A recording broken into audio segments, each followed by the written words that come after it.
warahmatullahi wabarakatuh. Assalamualaikum warahmatullahi wabarakatuh. Hari ini kita sudah pada pertemuan yang keempat ya, mata kuliah kewirausahaan ya. Jadi kewirausahaan ini memang suatu mata kuliah yang wajib ya, yang merupakan kurikulum yang diberikan oleh Kementerian Pendidikan dan Kebudayaan. Adapun pada mata kuliah ini memang agar setiap mahasiswa itu kan bisa mempunyai semangat untuk berwirausaha. Jadi tidak hanya ingin mendapatkan pekerjaan, tetapi menciptakan lapangan pekerjaan bagi diri sendiri ya. Bagi diri sendiri itu bisa menciptakan lapangan pekerjaan. Materi kita pada pertemuan yang keempat ini adalah mengenai ini ya, Ibu share screen dulu.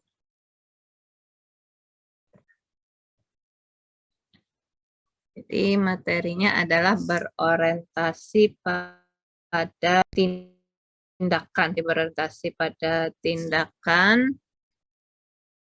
Jadi adapun mata kuliah ini materi bertujuan untuk mempelajari ya salah satu karakter yang perlu dikembangkan sebagai calon wirausahawan. Jadi senantiasa pada tindakan. Jadi apa maksudnya berorientasi pada tindakan ini ya. Kemudian tujuan pada hari ini adalah memahami tindakan dan sikap yang perlu dimiliki untuk menjadi pribadi yang berorientasi pada tindakan. Ciri-ciri pengusaha ya. Jadi seorang entrepreneur atau pengusaha itu adalah mampu mengambil keputusan dan bertindak cepat ya. Jadi ini orang yang sifat pengusaha ini dia punya tidak lambat ya mengambil keputusan. Jadi orientasinya ini disingkat dengan PDCA ya. Plan, do, check, and action. Ya, perencanaan, kemudian kerjakan, kemudian periksa dan lakukan ya. Jadi di sini menghindari yang namanya no action talk only ya. Jadi hanya hanya gosip, konflik ya. Jadi hasilnya itu tidak berguna ya, daripada omdo ya namanya. Nah, kemudian juga menghindari ya, no action, dream on. Jadi hanya ini visi karya seni ya. Jadi artinya di sini tidak ada tindakan, hanya mimpi saja. Itu juga bukan ciri dari seorang pengusaha ya. Kemudian kok ya. Nako ini no action, konsep only. Jadi tidak melakukan hanya konsep aja atau rancangan aja ya. Hanya draft saja ya. Jadi hanya draft saja. Jadi hasilnya itu adalah teori ya. Hasilnya itu teori saja tapi tidak ada prakteknya.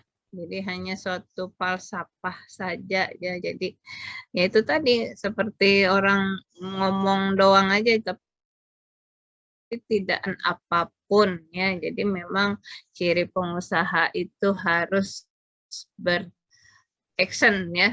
Jadi bertindak, kemudian bertindak. Nah itu cepat juga ya. Jadi tidak banyak pertimbangan. Tetapi tepat ya. Jadi mempunyai keputusan yang tepat.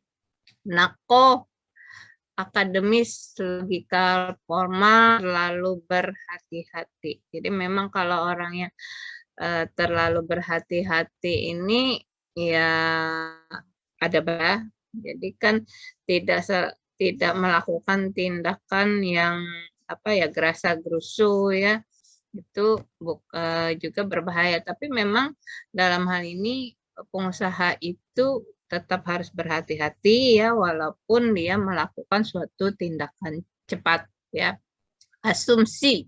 Asumsinya ini perkiraan terhadap, jadi ini lingkaran akademis ya. Jadi kalau di sini kalau yang memang kalau kayak kami dosen ini kan namanya akademisi ya. Jadi kan kayak suatu pemikir ya atau filsuf ya. Jadi kadang-kadang teori aja. Jadi kalau praktek-prakteknya itu kalau hukum itu kan bisa jadi pengacara ya, kemudian hakim, jaksa itu adalah tingkat praktisi ya. Jadi kalau kami ini sebenarnya kalau dosen nih golongannya nih nako ya. Nako ini yaitu tadi dalam tingkatan akademis, logika formal, terlalu berhati-hati ya. Jadi memang kalau kami akademisi seperti itu ya. Jadi memang kami ini kalau bisa dibilang ya, jadi kami ini mengajarkan kewirausahaan ya. Tapi ya itu tadi kadang-kadang apakah hanya hanya omong doang ya, karena memang kami kalau kami sebagai dosen ini kan punya usaha itu sih jarang, tapi ada juga beberapa dosen yang sambil nyambi usaha lain ya. Jadi memang secara kami ini sebenarnya kalau di mata kuliah ini menyemangati ya, menyemangati. Tapi Ibu juga pernah punya usaha ya, tetapi ya itu tadi kadang-kadang usahanya pernah gagal juga ya. Nah, karena kesibukan juga sebagai dosen, kemudian sebagai peneliti memang tidak terjun secara serius ya terhadap usaha yang dihadapi ya.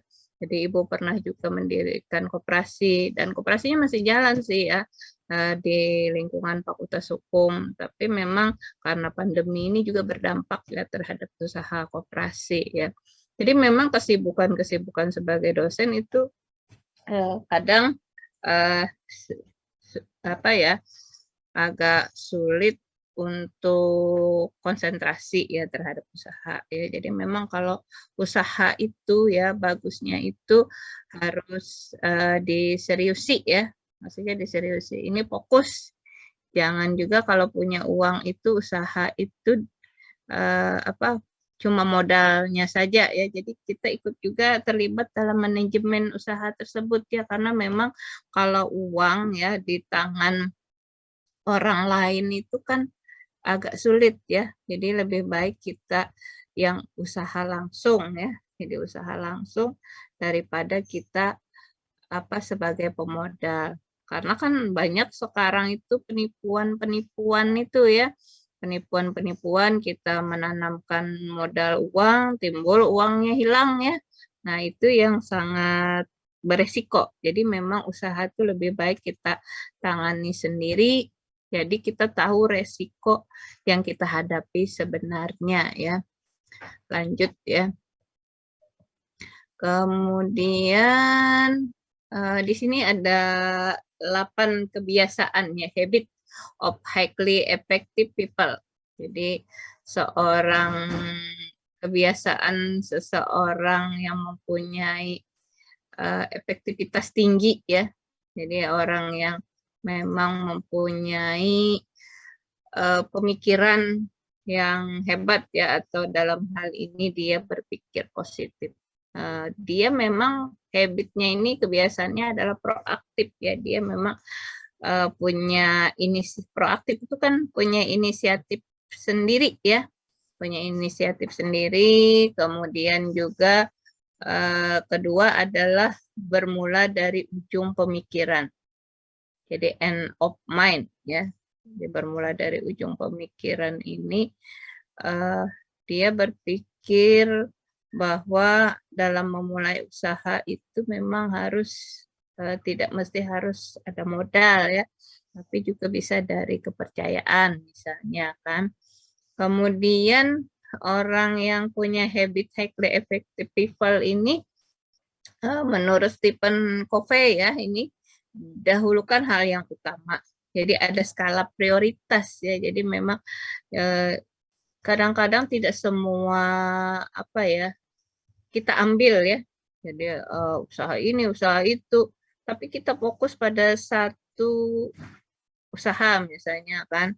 Jadi kalau orang yang serabanya ditangkap itu kadang-kadang malah kada fokus ya. Jadi dahulukan hal yang utama, kemudian berpikir menang, atau win-win. Jangan berpikir ini gagal ya, takut gagal. Itu bukan orang yang punya habit of high effective ya. Kemudian yang kelima adalah memahami untuk dipahami. Nah, itu yang kayak apalah, memahami untuk dipahami. Jadi kalau memahami yang tidak dimengerti kan susah ya. Jadi memang harusnya memahami untuk dipahami ya. Atau saling memahami judulnya ya. Bersinergi ya, yang keenam adalah bersinergi. Yang ketujuh, menajamkan ketahanan, fleksibilitas, dan kekuatan. Kemudian di sini yang ke-8 habit yang merupakan dipunyai oleh highly effective people ini adalah menemukan keunikan dan membantu orang lain menemukannya. Jadi kadang-kadang usaha itu tidak dipikirkan oleh kita sendiri ya kan, tetapi juga bisa membantu orang lain usaha itu ya. Jadi saling membantu orang lain untuk menemukan usaha ya. Jadi tidak hanya untuk kita sendiri, tetapi juga untuk orang lain.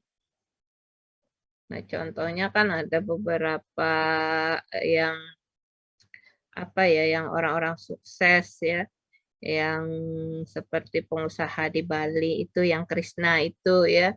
Nah, dia kan itu memulai dari nol, dari tukang jahit, kemudian mendirikan konveksi, kemudian akhirnya dia bisa punya 13 usaha ya.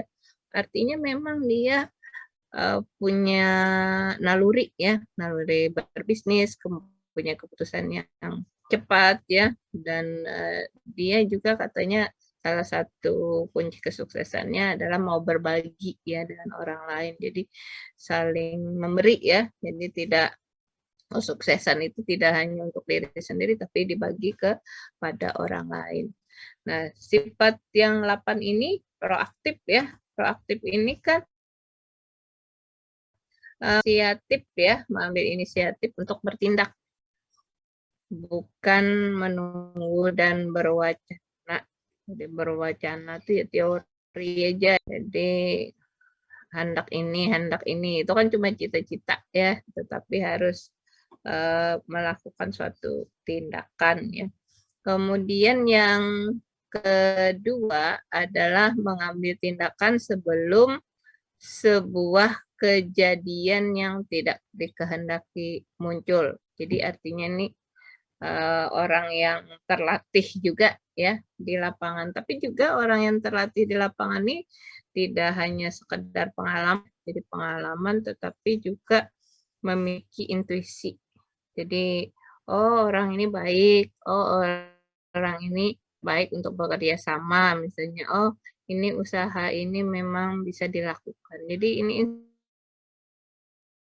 satu memulai usaha ya. Kesuksesan itu juga dimulai dari intuisi. Memang resiko itu kan memang selalu ada ya. Resiko kegagalan bisnis itu selalu ada, tapi bagaimana meminimalisir bisnis gagal ya. Jadi meminimalisir bisnis itu gagal itu bagaimana ya. Jadi itu adalah insting. Jadi memiliki intuisi bahwa nanti usaha ini akan sukses, itu adalah insting atau intuisi tadi ya. Kemudian Nah, ini contoh ya. Jadi contoh Who Moved My Cheese ya, contohnya ini Snip and Scurry, kemudian satunya adalah Hem dan How. Snip dan Scurry ini kelebihannya ya, jadi ini pelajaran dari simbolisasi ya, jadi lebih baik proaktif, bertindak cepat, mengenali lapangan dan memiliki pertimbangan yang bagus ya daripada sesuatu yang lambat, meskipun memang pertimbangannya adalah great ya. Pertimbangannya bagus tapi lambat ya, jadi memang proaktif, cepat ya mengenali situasi dan kondisi. Jadi memang jadi pertimbangan itu juga harus cepat ya. Jadi memang kadang-kadang kalau lambat, tapi juga memang takut gagal itu wajar ya. Tetapi memang itulah ya, intuisi itu bermain juga di dalamnya ya. Kemudian terlalu terbelenggu ya. Jadi satu karakter ini kan yang satunya mengandalkan intuisi, bergerak cepat ya. Kemudian memperhatikan setiap signal ya. Jadi memperhatikan setiap signal perubahan-perubahan kecil, tidak terbelenggu comfort zone. Jadi zona aman. Misalnya zona aman ini kan paling ya tadi takut gagal itu kan kadang-kadang makanya orang berada di zona nyaman ya. Jadi memang jujur aja kalau ibu memang ada rasa takut ya kadang-kadang ingin tetap di zona nyaman itu ya. Karena kan lebih baik katanya biasa-biasa aja daripada nanti resikonya besar ya. Tapi orang seperti itu memang jarang mau sukses ya. Jadi orang sukses itu memang dia bergerak cepat ya.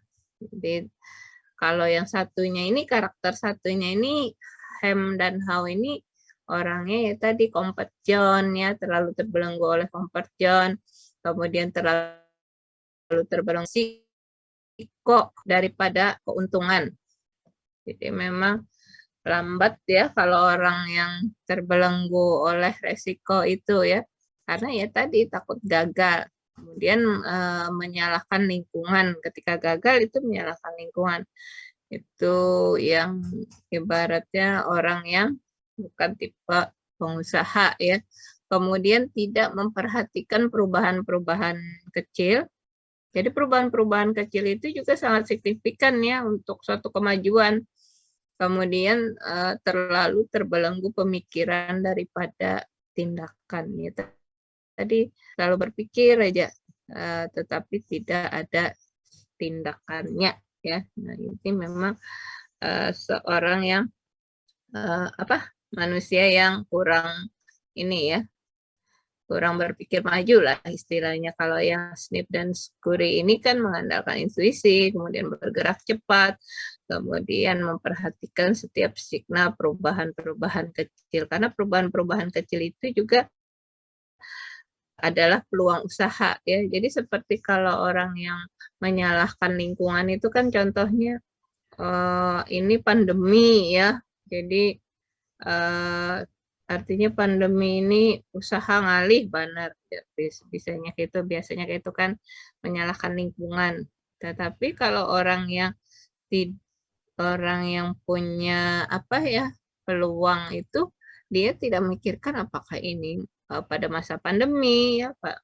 Malah pada masa pandemi ini dia memanfaatkan peluang yang orang misalnya malas keluar rumah ya kan, orang makanan itu lewat online, jualan online, artinya kan di sini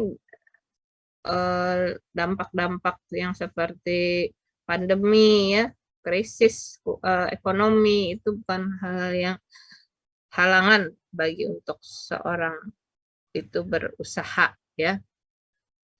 Kemudian yang kedua, bermula dari ujung pemikiran.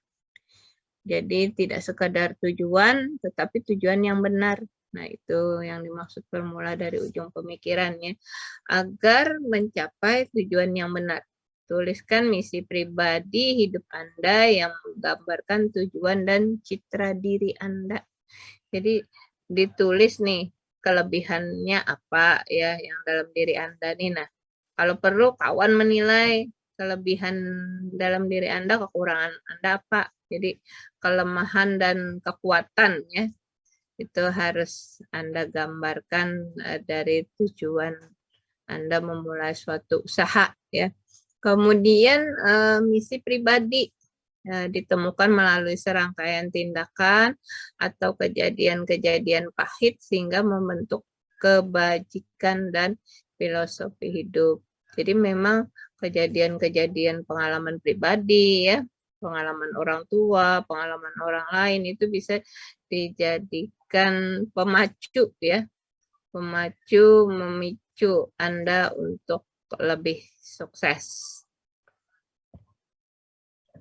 Nah, kebajikan dapat diperoleh ya melalui pertama memang filosofi kita apa ya, filosofi hidup kita itu apa ya. Kemudian melalui proses pembelajaran keilmuan ini kan keilmuan nih dalam mata kuliah kewirausahaan ini kan ilmu keilmuan, bagaimana membuat nanti proposal kewirausahaan ya itu kan keilmuan ya. Validity atau reality. Kemudian pengalaman hidup, sejarah. Sejarah itu juga membentuk karakter yang ada dalam diri kita ya. Jadi kita fighter itu kan dari pengalaman hidup kita, misalnya kesulitan ekonomi ya, keterpaksaan untuk berusaha itu kan membuat kita jadi fighter ya untuk berusaha berjuang. Dibandingkan yang misalnya ekonominya lebih mapan ya, semuanya tercukupi, itu daya juangnya agak kurang, kecuali memang dididik untuk jadi pengusaha ya. Biasanya kan orang warga keturunan Tionghoa kan rata-rata dia dididik untuk berusaha ya, kemudian juga meneruskan usaha dari orang tuanya ya, seperti itu. Nih, adakah orang keturunan Tionghoa di sini ya? Jadi memang karakter keturunan Tionghoa ini daya juang berwirausahanya itu cukup tinggi ya.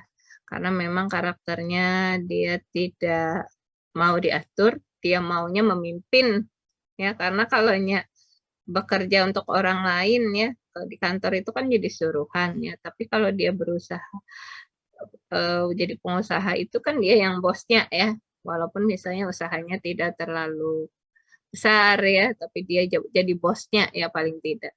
Jadi tidak diatur oleh orang lain, tapi dia yang mengatur dirinya sendiri ya. Kemudian penginderaan fisik, anugerah ya. Jadi ini anugerah penginderaan fisik ini intuisi ya dalam melihat peluang usaha. Jadi penginderaan fisik ini mata ya, pengamatan, hidung, mulut, telinga ya, pendengaran itu kan anugerah dari Allah yang merupakan kelebihan yang diberikan ya.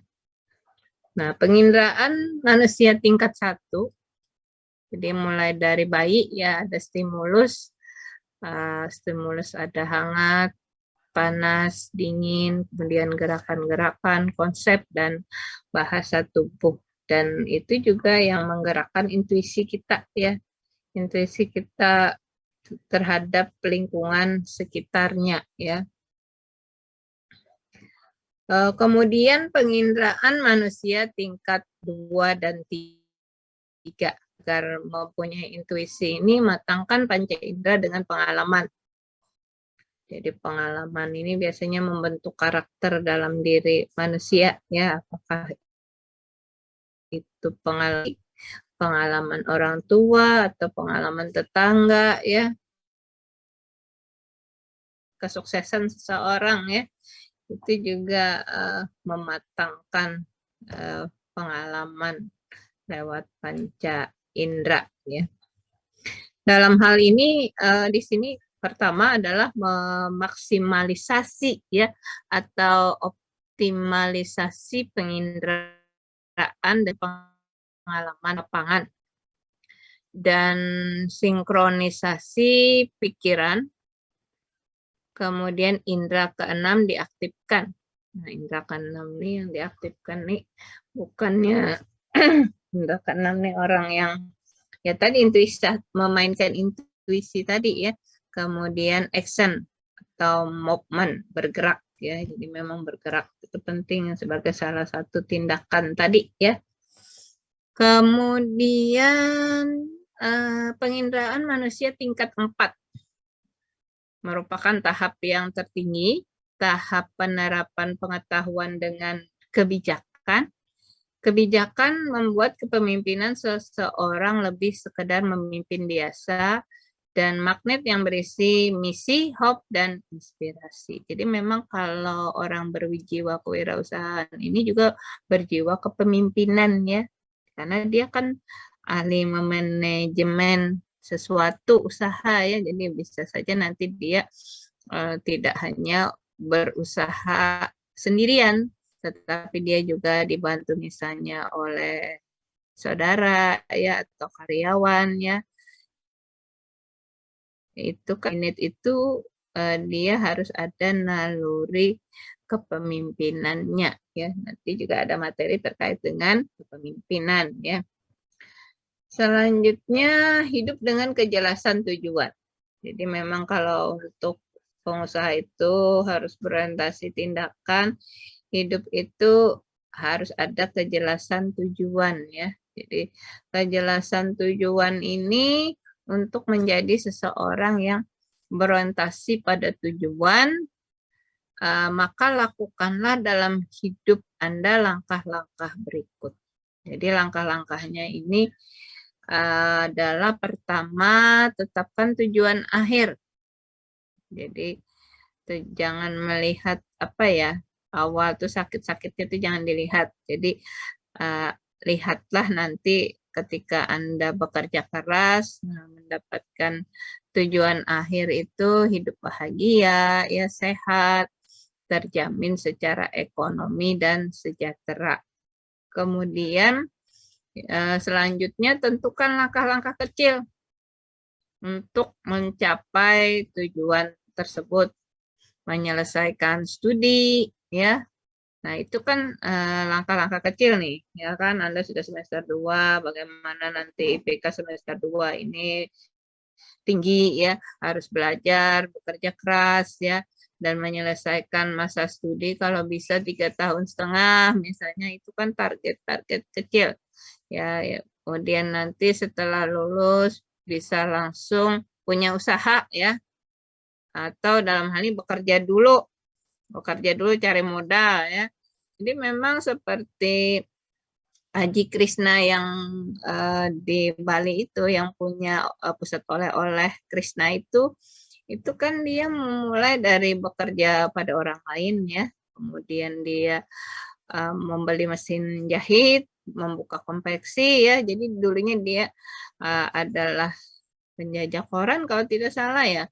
Kemudian juga akhirnya dia ikut kerja konveksi kepada orang lain, kemudian dia membuka sendiri konveksi.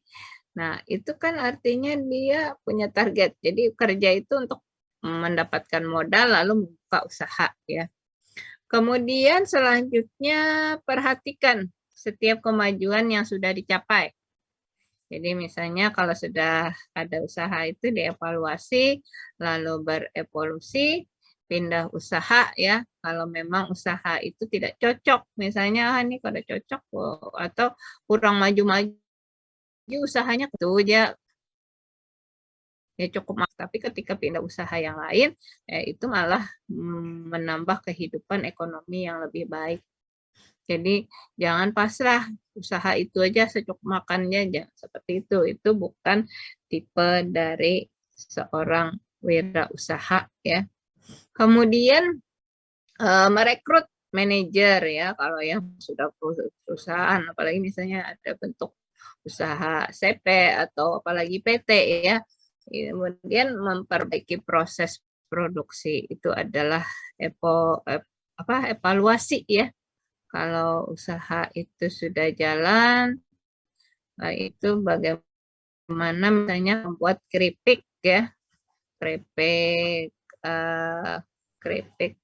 ini ya, keripik singkong, dan keripik singkongnya itu itu dikemas dalam plastik biasa, kemudian ditingkatkan kualitasnya jadi kemasan yang lebih bagus misalnya, kemudian produksinya misalnya supaya kadang Maret tuh ada menghilangkan sisa minyaknya ya, ada mesinnya menghilangkan sisa minyak ya. Nah, itu kan memperbaiki proses produksi dari pengemasan, tampilan kemasan ya, sehingga orang tertarik membeli produk yang dijual ya. Oh ya, sambil ini silakan ya, portal Simarinya sudah ini ya, Ibu buka jam 11 tadi ya. Jadi silakan diisi untuk kehadiran ya sampai 12. Saat dapat mencapai goal. Jadi kesuksesan ya, rayakan bersama karyawan dan keluarga ya. Kemudian pikirkan tujuan-tujuan yang baru yang lebih menantang. Jadi artinya kalau sudah punya usaha satu bisa dikembangkan usaha dua, seperti yang orang sukses yang Crazy Rich dari Bali itu kan dia sudah punya 13 usaha, berawal dari satu usaha kemudian dikembangkan jadi beberapa usaha ya. Selanjutnya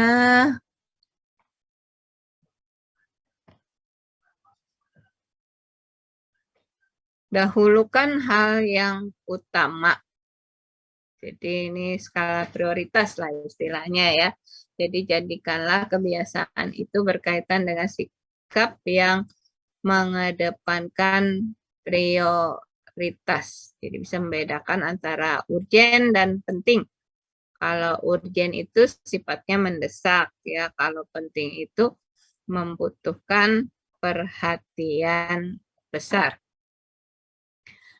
Jadi memberikan waktu lebih untuk bekerja dengan perencanaan, mengembangkan hubungan, dan memanfaatkan peluang-peluang dan recharge pengetahuan. Jadi ketika orang sukses itu bukan berarti dia tidak mengembangkan pengetahuan ya. Jadi sering ketemu dengan pengusaha, kan ada ikatan apa ya, pengusaha ya, pengusaha dagang ya.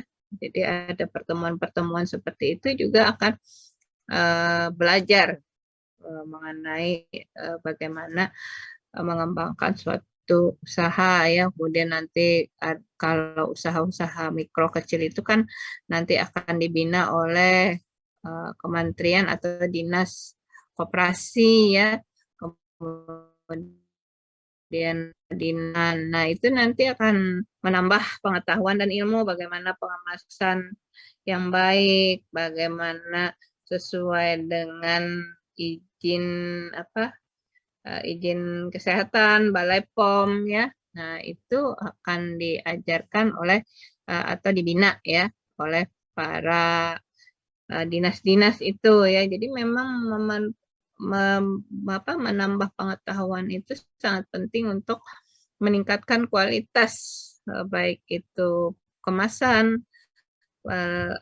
kemudian manajemen, kemudian bagaimana cara pembukuan ya. Jadi pembukuan artinya di sini keuangan itu penting untuk dibukukan ya. Jadi hari-hari uang keluar, uang masuk. Nah, itu juga sangat penting bagi seorang wirausahawan ya. Jadi belajar itu memang tidak hanya belajar nanti dari usaha orang ya, usaha orang lain juga, tetapi dari pengetahuan tadi, pertemuan-pertemuan tadi ya, pertemuan Kadin ya, Ikatan Dagang Indonesia ya, atau ada Ikatan Pengusaha Wanita ya, IWAPI ya. Nah, itu kan adalah dalam ya. Kemudian ingatlah ya, tidak semua masalah itu menjadi prioritas. Jadi manusia yang gagal adalah manusia yang tidak bisa membedakan mana yang prioritas dan mana yang bukan ya. Jadi memang dalam suatu pilihan itu harus ada skala prioritas ya. Jadi jangan diraih semua ini diambil, akhirnya pada mengarah one hasilnya ya. Jadi lebih baik kita fokus satu, tetapi kita sukses ya menanganinya. Kemudian berpikir menang atau win-win ya. Jadi berusaha pada dasarnya ya untuk memenangkan kehidupan. Jadi artinya kehidupan ini nanti ketika Anda sukses, nanti kalau mapan ekonomi, Anda juga yang menikmatinya ya. Jadi kalau sukses nanti bisa menghajikan orang tua atau mengumrohkan orang tua ya, itu kan suatu target yang akan diraih di kemudian hari ya. Managing different the possible combination, win-win, win-loss, loss-loss ya. Jadi memang yang diraih itu win-win ya. Jika saya menang, Anda kalah, rugi ya. Saya hanya menang sekali saja, atau kalah, Anda menang, Anda hanya bisa menang sekali, kalah dan Anda juga kalah. Buat apa kita teruskan kerjasama ini? Menang dan Anda juga menang. Jadi saling menang ya, jangan Anda menang, saya kalah ya. Itu juga tidak seimbang. Jadi dalam usaha itu memang harus berjalan beriringan, saling dan kekal abadi. Jadi kalau memang berusaha itu tim ya, tim tidak sendirian, itu memang jangan saling mengalahkan ya, tapi saling beriringan memperbaiki ya kalau terjadi loss ya atau kerugian. Kemudian yang kelima ini adalah memahami untuk dipahami. Jadi seorang wirausaha ini haruslah memiliki keterbukaan, open mind ya, untuk mendengarkan, tidak cepat-cepat menolak, berargumentasi atau melawan apa yang didengar dari pihak lain. Jadi memang jangan seperti katak dalam tempurung ya, untuk mencas laptop. Jadi jangan seperti katak dalam tempurung ya, tidak menerima pendapat orang lain ya, karena memang keterbukaan itu sangat penting ya. Karena itulah kunci kesuksesan, menerima kritik dan saran orang lain ya. Jadi kalau tidak mau dikritik itu sebenarnya itu seperti katak dalam tempurung ya. Jadi seperti katak dalam tempurung. Jadi mau mendengar dari pihak lain. Jadi dengan mendengar dari pihak lain itu kan artinya kita tertantang untuk memperbaiki diri kita. Kemudian kebiasaan mendengarkan dan memikirkan. Jadi mendengarkan orang lain itu juga penting ya. Kemudian juga ketiga ada usaha menempatkan diri pada posisi orang lain. Jadi misalnya kalau saya di posisi kayak dia itu mungkin saya tidak seperti ini ya, bla bla bla bla bla bla ya. Jadi Anda menempatkan diri Anda tidak sebagai diri Anda. Itu kalau menempatkan sebagai diri Anda akan menjadi sombong ya. Jadi berposisi kadang seperti orang lain tuh kayak Pak ya. Kalau saya seperti itu, saya akan melakukan tindakan ini ya. Nah, itu kan Anda bisa menempatkan pada posisi orang lain. Kemudian sinergi ya, bersinergi.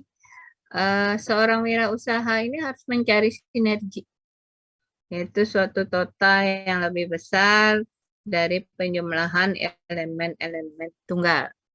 Sinergi yang efektif sangat bergantung pada komunikasi ya. Jadi memang komunikasi ini sangat penting.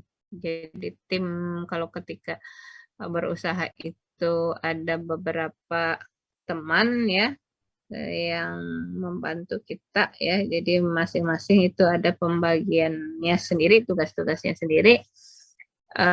Itu harus ada komunikasi yang baik ya. Jadi sebagai tim itu harus ada komunikasi carilah rekan usaha ya, jadi saling melengkapi, saling misalnya ahli di keuangan ya, satunya ahli di pemasaran ya. Di keuangan itu kan dalam hal pembukuan yang berorientasi pada sinergi agar dapat berorientasi pada tindakan. Jadi kalau komunikasi itu mendengar ya, kemudian merespon, kemudian sifatnya adalah kooperatif. Nah, itu disebut sebagai sinergi tadi, bekerja sama ya. Sifatnya adalah kooperatif. Kemudian yang ketujuh adalah menajamkan ketahanan, fleksibilitas, dan kekuatan. Upaya yang dapat dilakukan adalah berikan makanan pada jiwa ya. Jadi itu penting juga ya, menambah pengetahuan itu penting ya. Jadi ini makanan itu kadang makanan yang gasan di mulut aja, di muntung, tapi di jiwa ya. Jadi menambah kaya jiwa atau spiritual itu penting. Jadi agar hidup itu seimbang ya. Jadi kalau ini lakukan meditasi ya, atau dalam hal ini sholat ya. Meditasi itu kan meluangkan waktu untuk berpikir ya, misalnya 2-3 menit apa yang harus dilakukan ya. Tindakan apa ya, itu meditasi namanya. Kemudian bacalah buku yang memotivasi. Jadi kalau buku itu kan sekarang ada e-book ya, kalau sambil baca di HP ya. Nah, jangan main game online aja lah. Tapi untuk jiwa itu ya, makanan jiwa itu penting, kita menambah pengetahuan dengan membaca buku ya. Jadi membaca buku yang kaitannya dengan motivasi ya, membangkitkan semangat. Atau sambil kalau kita kan mengerjakan tugas atau apa, itu kan mendengarkan musik itu menjadi semangat ya. Mendengarkan musik itu menjadi semangat. Ini juga termasuk makanan jiwa. Nah, mendengarkan ceramah ya, itu juga makanan jiwa juga. Jadi mendekatkan diri kepada Tuhan itu juga adalah makanan jiwa. Karena kan hidup ini kadang-kadang ada yang tidak ada jawabannya ya, tidak ada jawabannya. Jadi harus diserahkan kepada Allah sebagai tempat kita mengadu ya. Jadi jangan mudah frustasi ya, apalagi misalnya mau bunuh diri ya. Jadi seseorang yang mudah bunuh diri itu, memutuskan untuk bunuh diri itu jiwanya lemah ya, jiwanya lemah. Jadi kalau orang yang berjiwa kewirausahaan itu tidak mudah menyerah ya, yang tidak berjiwa lemah ya, gampang putus asa, itu bukan orang yang berjiwa kewirausahaan. Jadi memang tadi hidup ini kan harus, ketika ada masalah itu harus diserahkan, ketika kita tidak dapat mengatasinya yaitu berpasrah kepada Tuhan ya. Itu yang makanya kan penting sekali kita mendekatkan diri kepada Tuhan. Jadi memang amalan-amalan ya, kalau istilah orang Islam ya, mungkin ada yang ini ya, orang beragama Kristen atau Buddha atau Hindu ya. Amalan-amalan biasanya kan kalau orang punya usaha tuh pasti ada amalan, katanya kan ada amalan 1000 dinar ya, supaya mudah rezeki.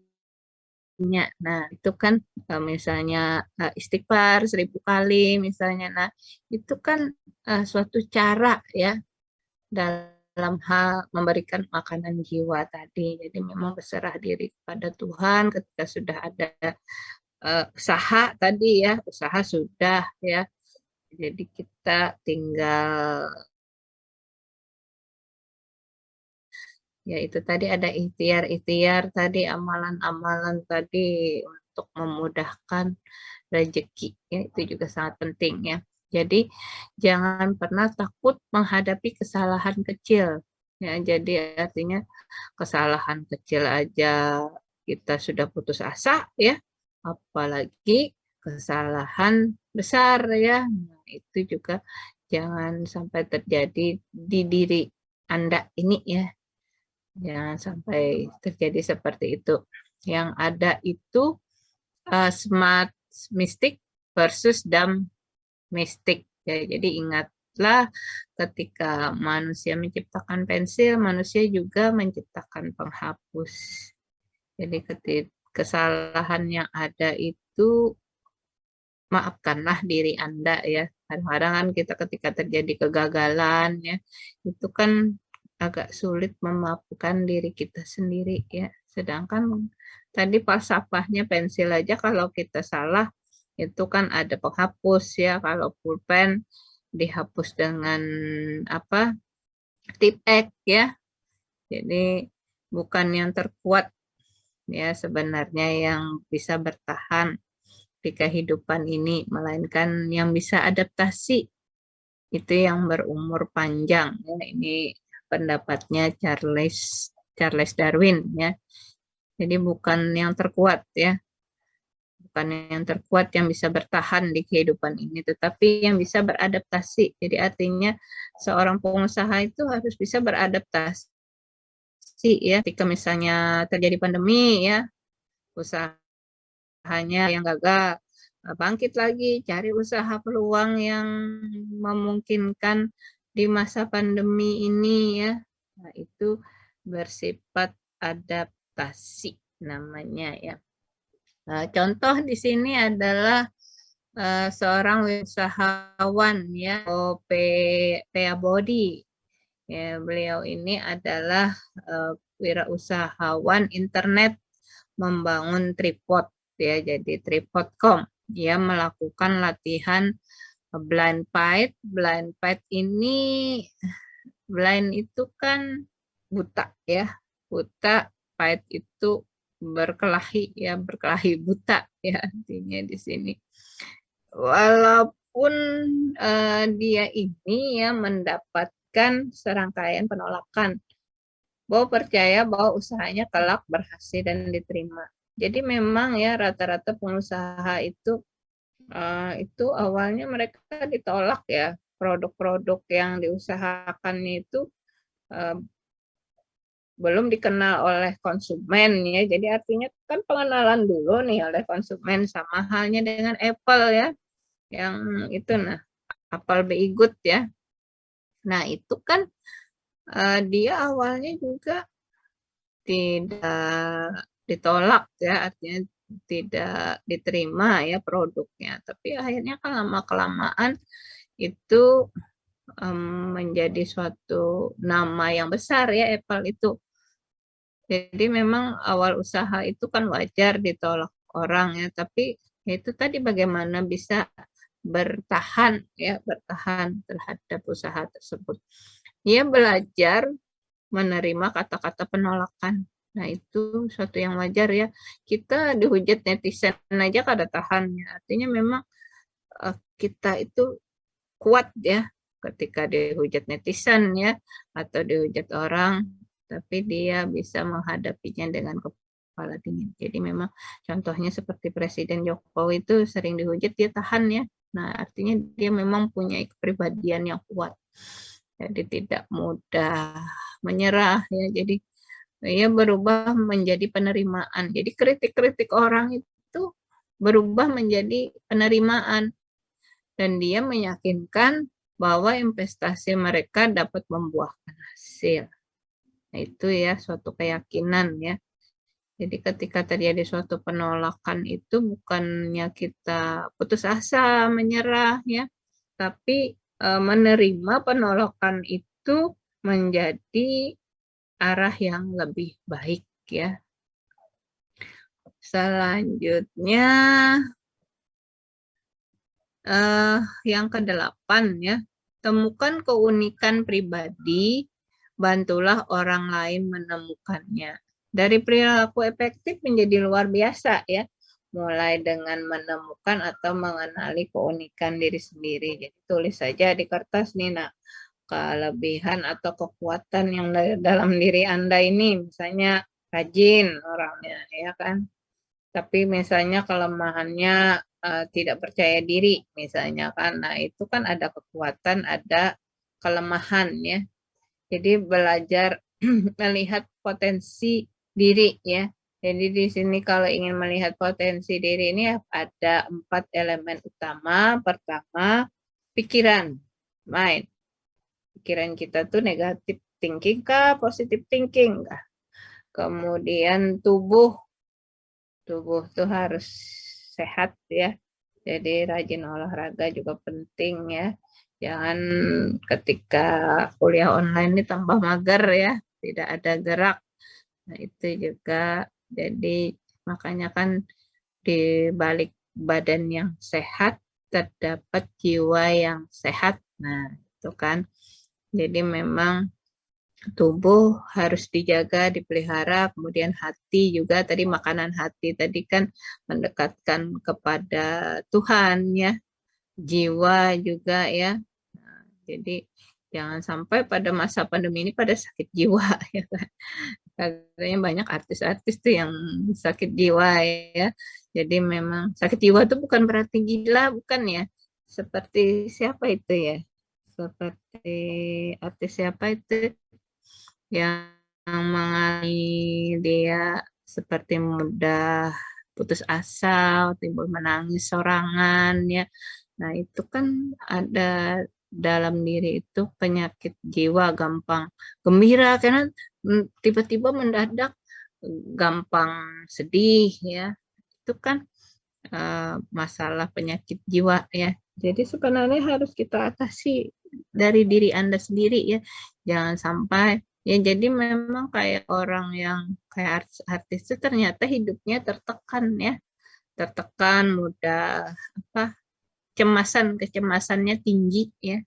Kecemasannya tinggi karena memang dia kan public figure, takut dikritik orang ya. Nah, itu memang harus punya jiwa yang kuat ya untuk mengatasi itu. Jangan sampai kita berakhir di dokter psikiater ya dan minum obat penenang. Itu ya yang jangan sampai terjadi ya. Nah, tugas ya untuk menjadi wirausahawan yang mempunyai daya juang. Nah, jadi Anda ini kalau ingin jadi wirausahawan itu harus punya daya juang yang tinggi ya. Jangan mudah putus asa ya. Kemudian yang kedua, mempunyai intuisi yang tajam. Nah, intuisi tajam ini bagaimana tadi caranya ya untuk mempertajam intuisi ya. Kemudian yang ketiga, serta berani mengambil resiko. Jadi resiko ini memang kadang-kadang ya tadi takut gagal tuh tadi ya. Jadi memang seorang wirausahawan ini berani mengambil resiko. Tapi resiko ini juga jangan juga kalau memang resikonya besar juga ini ya. Tapi itu tadi usahakan resiko yang jangan besar ya, tetapi resiko yang kecil. Jadi bagaimana mengatasinya supaya resikonya tidak besar. Kemudian dibutuhkan latihan konkret memungkinkan Anda kenal betul keadaan lapangan dan berani mengambil tindakan. Jadi memang tindakan yang nyata juga ya, tidak berteori ya. Kemudian petunjuk. Bagilah kelas ke dalam kelompok-kelompok kecil, jangan lebih dari 5 orang. Nah, adalah yang ideal, berjualan di kaki 5. Ya, kalau tugas ini ya berjualan di kaki 5 ini. Tapi biasanya kalau dulu ya di mahasiswa tuh ada kegiatan bazar, jualan-jualan ini ya, tapi karena kita kuliah online juga agak susah juga ya. Warni tes brand color namanya ya. Ini tidak bisa juga kita ini ya, tapi ini bisa kita lakukan di sini ya. Jadi menilai tentang diri Anda sendiri ya. Bisa ditulis di kertas ya. Misalnya atau menilai kawan Anda ya.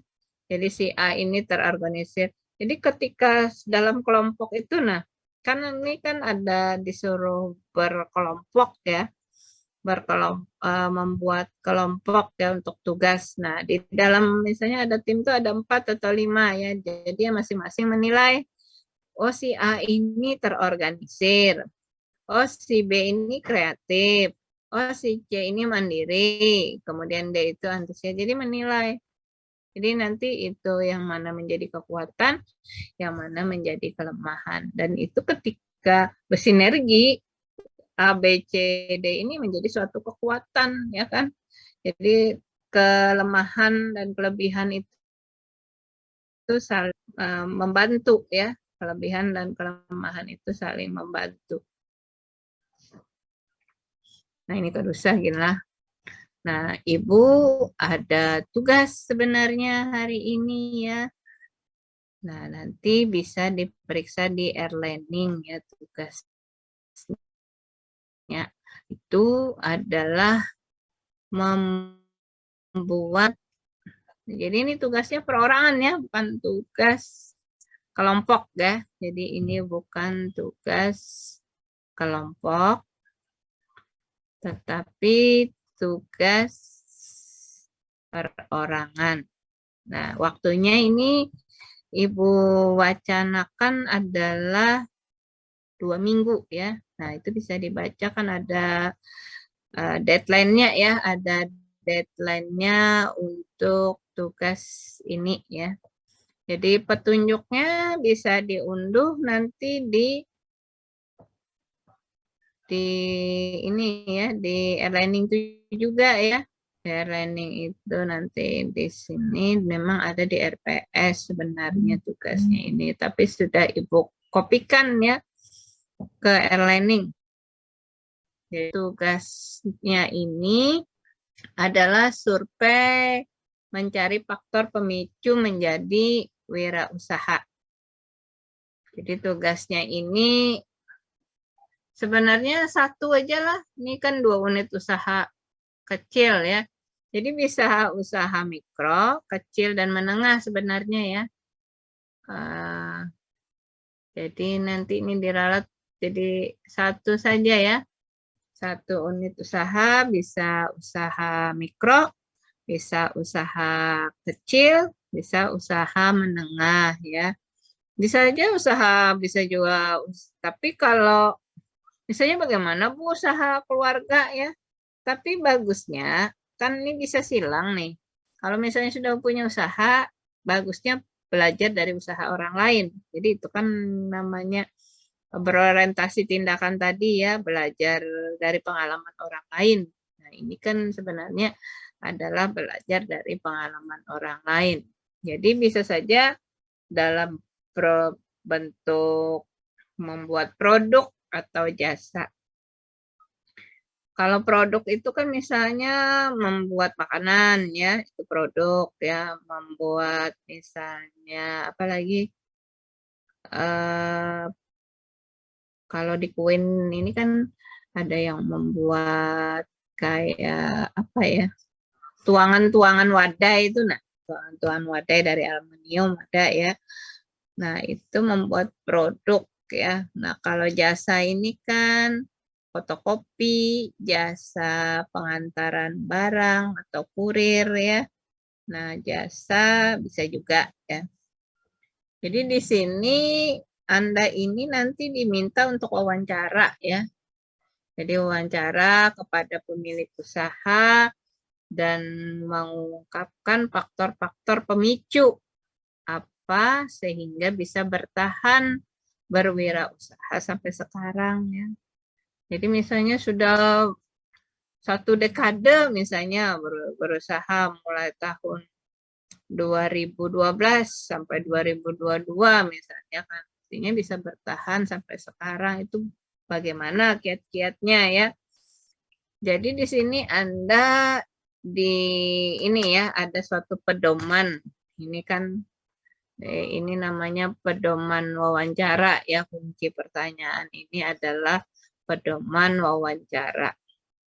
Nah, di pedoman wawancara ini Anda memperkenalkan diri dulu ya. Jadi Ulun ini sebenarnya ada tugas dari dosen saya di mata kuliah kewirausahaan dan tujuannya datang ke sini ingin tahu mengenai usaha dari Bapak atau Ibu ya. Kenapa bisa sukses misalnya usahanya sampai sekarang ya. Kemudian yang kedua, tanyakan identitas pemilik usaha. Tidak perlu dibuktikan KTP, KK, SIM, ya nggak usah ya. Jadi identitas itu nama pian siapa, sudah lamakah berusaha ya kan. Kapan mulai usaha ya. Yang ketiga ini kapan mulai usaha dan apa alasan memilih usaha tersebut. Dan bisa diungkap juga latar belakang usaha pada masa lalu bila ada. Kemudian yang keempat, besar modal dan mengelola usaha tersebut, tanyakan kebutuhan apa saja yang diperlukan untuk menyiapkan ini ya, supaya berjalan dengan baik. Yang kelima, upaya apa saja yang dilakukan agar tetap eksis dan langgang dalam mengelola usaha sampai saat ini. Kemudian yang keenam, apakah ada pesaing selama usaha ini berjalan dan bagaimana agar bisa memenangkan dalam persaingan. Yang ketujuh, tanyakan tentang pembukuan. Jadi apakah Bapak atau Ibu ini ada punya pembukuan khusus dalam usaha ya? Apakah melalui misalnya pembukuan digital ya atau dalam hal ini pembukuan bercatat biasa aja misalnya kan, bercatat biasa saja atau melalui Excel misalnya kan, atau ada pembukuan selain diingat-ingat saja kan. Kalau yang pedagang tradisional kan diingat-ingat aja nih. Kemudian yang ke-8, berapa keuntungan atau kerugian setiap hari dalam menjalankan usaha tersebut. Kalau tidak bisa tiap hari, mungkin tiap minggu atau bulan. Kemudian yang 9, mohon untuk minta tolong saran-saran. Jadi ketika tutup ya wawancara dengan pengusaha tersebut nih, sarannya apa untuk saya kalau ingin memulai seperti itu. Itu bisa saja ada masukan ya. Kemudian ucapkan terima kasih, beri semangat, motivasi, semoga sukses di masa yang akan datang. Jadi semua pertanyaan ini bisa dihafal ya, mohon dihafal. Tapi tercatat bisa aja sehingga terkesan seperti wartawan dalam mengungkapkan data. Itu hasil wawancara bisa tulisan. Dokumentasi foto sangat baik untuk melengkapi kesahihan data.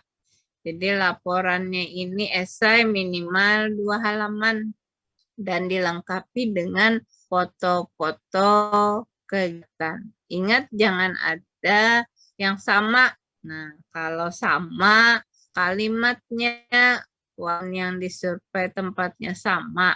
Bila ada kesamaan itu tidak akan mendapatkan nilai tugas 1 ini. Jadi kada boleh sama lah. Jadi OP Copas itu akan didiskualifikasi ya. Jadi jangan heran nanti kada ada nilainya lah. Tugas kada nilainya soalnya sama dengan kawan yang lain. Nah, itu ya. Ini adakah yang ingin ditanyakan mengenai tugas yang Ibu berikan? Jadi bisa dilihat di e-learning ya. Dan untuk hasil wawancara ini ditulis tangan ya. Ditulis tangan di kertas folio bergambar. Dan nanti tolong kan di scan ya, di scanner kan ada aplikasi scanner namanya ya di hub, nah dipoto, kemudian dibentuk dalam file PDF. Jadi ditulis tangan, kemudian kirim foto-foto, bisa jadi satu file, bisa jadi satu file atau misalnya khusus foto-foto kah, atau digabung dalam bentuk tulisan. Nah, itu yang bisa Ibu sampaikan, ada ditanyakan. Jadi tulisan digabung dengan foto bisa, atau tulisan dulu, tulisan tangan baru juga dikirim file foto pas wawancara ya, pas wawancara. Ya, sampai di sini adakah yang ingin ditanyakan mengenai tugas? Waktu tugasnya 2 minggu ya, sekitar tanggal Maret dikumpulnya. Ya, silakan kalau ada yang ingin ditanyakan. Assalamualaikum Ibu, izin bertanya. Ya. Apakah tugas ini wajib kita untuk mewawancarai orang yang berasal dari tempat kita? Misalnya kan saya dari Kalimantan Tengah. Nah, apa boleh jika saya mewawancari orang yang berada di Kalimantan Selatan? Atau wajib saya mewawancari orang yang berasal dari Kalimantan Tengah juga, Bu?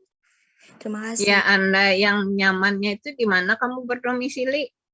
Ya, kalau kamu kebetulan kosnya di Banjarmasin, ya bisa wawancara yang ada di sekitar Banjarmasin. Kebetulan karena ini lagi di rumah orang tua, ya di Kalimantan Tengah, ya bebas saja. Yang penting Anda mengumpul tugas dan tidak sama dengan teman yang lain. Baik, Ibu. Terima kasih. Ya. Adakah yang lain? Ada pertanyaan lain untuk tugas? Jadi waktunya cukup lama ya, 2 minggu. Tapi ya dalam 2 minggu itu kan Anda harus mempersiapkan diri juga ya. Jangan lupa prokes ya, karena kan kita ini masa pandemi ya. Jadi tetap ada jaga jarak ya, kemudian jangan lupa pakai masker ya. Nah, itu juga harus tetap ada. Jangan nanti Ibu Pak mau nyuruh tugas pas itu kena COVID. Nah, jangan seperti itu, tetap harus melakukan ini ya, prokes ya, 5M. Itu ya, jangan lupa. Ya, ada lagi yang lain? Jadi ini semata-mata untuk menyemangati ya dalam berwirausaha dengan orang lain ya. Jadi kalau punya, bagaimana Bu kalau Ulun wawancara dengan Mama Ulun? Nah, janganlah, itu nanti lebih baik kalau bisa bertukar pengalaman dengan yang lain. Jadi usaha dari orang lain itu lebih baik juga ya. Tapi memang kalau orang tua kan juga mau otomatis kan hari ke hari itu ada aja komunikasinya ya. Tapi kalau bisa bukan dari usaha keluarga Anda sendiri. Jadi Anda belajar nanti untuk membangun usaha nanti sendiri ya. Usaha keluarga Anda itu dikembangkan ketika belajar dari pengalaman orang lain juga ya. Ya, adakah yang ingin ditanyakan? Jangan lupa mengisi presensi ya. Sampai jam 12. Adakah pertanyaan? Cukup jelas saja kah? Udah cukup jelas ya, sudah dibuka lah di e-learning anunya, petunjuknya. Dibuka dulu sambil dibaca-baca kalau ada yang pada paham.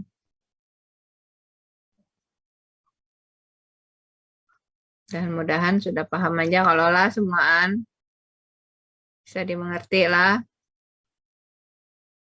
Kalau tidak ada yang ditanyakan nih ya Ibu cukupkan aja dulu lah materi kita hari ini. Kalaunya dulu.